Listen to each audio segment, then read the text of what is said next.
Hi friends, எப்படி இருக்கீங்க? நல்லா இருக்கீங்களா? நீங்கள் நல்லா இருக்கீங்கன்னு நம்புகிறேன். இந்த வீடியோ மூலம் உங்களை திரும்பவும் சந்திக்கிறதுல எனக்கு ரொம்ப சந்தோஷமாக இருக்குது. வாங்க வீடியோக்குள்ளே போவோம். இப்போ பார்த்திங்கன்னா நம்ம தோட்டத்துக்கு வரப்பில் நடந்து போயிட்டுருக்கோம். யாராருன்னு பார்த்திங்கன்னா என்னோடய அம்மா, என்னோடய மனைவி, மாப்பிள்ளை எல்லாம் போயிட்டுருக்கோம். ரைட் சைடில் பார்த்திங்கன்னா இப்போ பார்த்துருப்பீங்க, எள்ளு விதைச்சிருக்கோம். இப்போ தான் 10 நாள் ஆச்சு. லைட்டாக முளைப்பு வந்திருக்கு.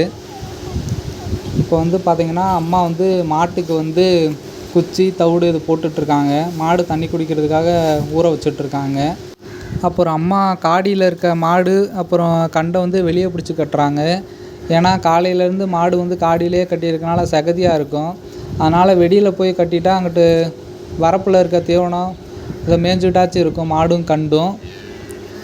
அப்புறம் பார்த்திங்கன்னா அம்மா மாடு கட்டி முடிச்சிட்டாங்க. நம்ம தோட்டத்தில் புல்லுக்குச்சி இதெல்லாம் நட்டு வச்சுருக்கோம். ஒரு வயல் மாட்டுக்கு நைட்டுக்கு தேவையான புல்லுக்குச்சி எல்லாத்தையும் நம்ம இப்போ ஈவினிங் போலயே டோட்டலாக எல்லாத்தையும் அறுத்து வைக்கணும். 2 மாடு இருக்குது பார்த்திங்கன்னா. அதனால் இந்த புல்லுக்குச்சி நம்மளுக்கு நிறையாவே தேவைப்படும். ஒரு நேரத்துக்கு தான் நைட்டில் போட போகிறோம். இருந்தாலும் நம்ம முன்கூட்டி பகல் நேரமாக இருக்கப்பே நிறைய தீவனம் நம்ம அறுத்து வச்சுக்கணும். அதனால் என் மாப்பிள்ளை வேறு ஊர்லேருந்து வந்திருக்கான், சென்னையிலேருந்து. அதனால் எப்படி அறுக்கிறாங்க செய்கிறாங்கன்னு பக்கத்தில் இருந்தே பார்த்துக்கிட்டு இருக்கிறான். நம்மளுக்கு வேறு இங்கே விவசாயம் வேறுங்களா, அதனால் நிறைய வேலை இருக்கும். அதனால் ஊர்லேருந்து பார்த்துட்ருக்கான். அடுத்து நெக்ஸ்ட்டு ஜென்ரேஷனுக்கு இங்கிட்ட வந்தால் அவனுக்கு ட்ரைனிங் கொடுத்துட்ருக்கேன். இப்போயே அறுத்து புல்லுக்குச்சி பார்த்திங்கன்னா பார்த்து இருக்கணும். அந்த புல்லுக்குச்சி கையிலெல்லாம் அறுத்து விட்டுரும். இப்போ பார்த்திங்கன்னா நம்ம தோட்டத்தில் மாங்காய் இருக்குது, 2 மரம். அதை தான் பிடுங்கிட்டு இருக்கிறோம். நல்லா காய்ச்சிருக்கு மாங்காய். அதுக்கப்புறம் பார்த்திங்கன்னா அம்மா மாட்டுக்கு தேவையான புல்லெல்லாம் முருங்காட்டில் வளர்ந்துருக்கு நல்லாவேன்னு. அதை பார்த்திங்கன்னா வெட்டிகிட்டு இருக்காங்க. அம்மா சின்ன வயசுலேருந்தே தோட்டத்தில் ஃபுல்லாகவே விவசாயம்தான். விவசாயம் பண்ணுறது ப்ளஸ் மாடு கண்டு இது வளர்க்குறது, இது மட்டும்தான் அம்மா சின்ன வயசுலேருந்தே பண்ணிகிட்ருக்குறாங்க. இந்த களை வெட்டுற புல்லெல்லாம் நைட்டுக்கு இப்போ புல்லுக்கு சேர்த்து வச்சு பார்த்தீங்களா, அதே மாதிரியே இந்த புல்லையும் மாட்டுக்கு நைட்டு ஃபுல்லாக போடுவாங்க. அம்மா உழைச்சி ஓடா தேஞ்சிட்டாங்க. 40 வருஷமாக வேலை பார்த்து கையில் இருக்க ரேகை கூட அந்தளவுக்கு தேஞ்சு போயிருக்கும். விவசாயம் பண்ணுறதுல அந்த கஷ்டம் இருக்குது. அதே மாதிரி பார்த்திங்கன்னா நம்ம அறுத்து வச்ச புல்லுக்குச்சியை ஃபுல்லாக இப்போ நம்ம கொண்டு மாடுக்கு தீனி போடுற இடத்துல ஸ்டோர் பண்ணி வச்சுருவோம்.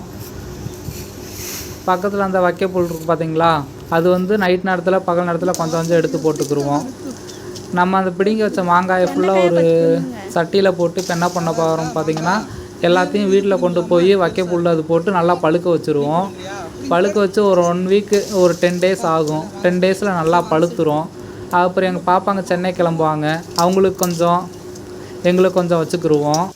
அப்புறம் மாங்காய் பிடுங்கிறது கூட ஈஸியாக பிடுங்கிட்டு போயிடுவோம் சட்டியில் வச்சுட்டு. வீட்டுக்கு போனோன்னே என் தங்கச்சி பிள்ளைங்க 2 இருக்குது, பையனும் பொண்ணும். எனக்கு வேணும் உனக்கு வேணும் நான் சண்டை கட்டுவாங்க. அந்த சண்டைக்கு மத்தியில் மாங்காயெல்லாம் கொண்டு போய் வீட்டில் வைக்கப்புல் போட்டு பழுக்க வைப்போம். பழுக்க வச்சதுக்கப்புறம் பார்த்திங்கன்னா 2 நாளைக்கு ஒரு தடவை டெய்லியும் மாங்காய் பழுத்துருச்சான்னு பார்த்துக்கிட்டே இருப்பாங்க. அப்புறம் ஃப்ரெண்ட்ஸ், நம்ம கொஞ்ச நாளாக வீடியோ போடாமல் இருந்தோம் ஒரு சில காரணங்களுக்காக. இப்போ நம்ம வீடியோ கண்டினியூவாக போட ஸ்டார்ட் பண்ணிட்டோம்.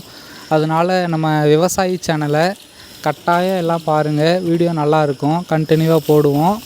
ப்ளஸ் நம்ம சேனல் உங்களுக்கு பிடிச்சிருந்துச்சின்னா மறக்காமல் சப்ஸ்கிரைப் பண்ணுங்கள், ஷேர் பண்ணுங்கள், கமெண்ட் பண்ணுங்கள் ஃப்ரெண்ட்ஸ். அடுத்த வீடியோவில் சந்திப்போம் ஃப்ரெண்ட்ஸ்.